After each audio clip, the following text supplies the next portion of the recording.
Aesop's Fables by Aesop. The Cock and the Pearl.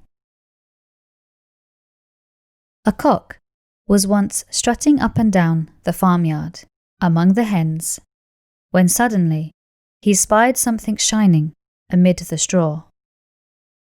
"Ho, ho," said he, "that's for me," and soon rooted it out from beneath the straw.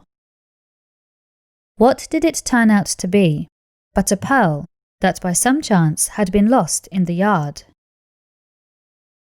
"You may be a treasure," said Master Cock, "to men that prize you, but for me, I would rather have a single barley corn than a peck of pearls. Precious things are for those that can prize them."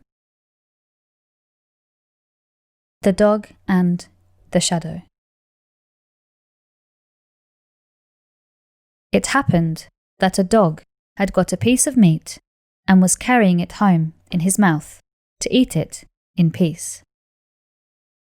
Now on his way home, he had to cross a plank lying across a running brook.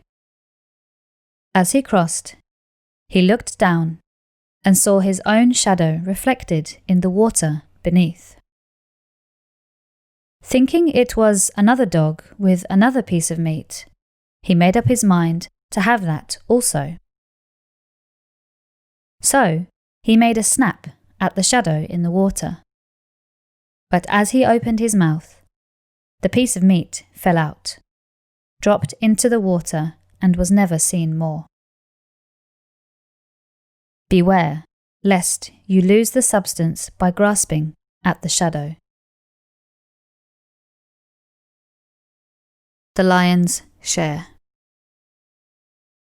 The lion went once a-hunting along with the fox, the jackal, and the wolf. They hunted and they hunted, till at last they surprised a stag, and soon took its life. Then came the question how the spoil should be divided. "Quarter me this stag," roared the lion.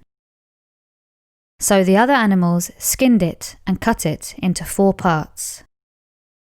Then the lion took his stand in front of the carcass and pronounced judgment. "The first quarter is for me, in my capacity as king of beasts. The second is mine, as arbiter. Another share comes to me for my part in the chase. And as for the 4th quarter, well, as for that, I should like to see which of you will dare to lay a paw upon it." Grumbled the fox, as he walked away with his tail between his legs. But he spoke in a low growl. "You may share the labours of the great, but you will not share the spoil." The Wolf and the Lamb. Once upon a time, a wolf was lapping at a spring on a hillside, when, looking up, what should he see but a lamb just beginning to drink a little lower down. "There's my supper," thought he. "If only I can find some excuse to seize it." Then he called out to the lamb, "How dare you muddle the water from which I am drinking?" "Nay, master, nay," said Lambkin. "If the water be muddy up there, I cannot be the cause of it, for it runs down from you to me."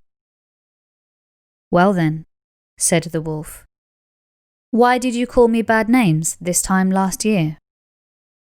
"That cannot be," said the lamb. "I am only 6 months old."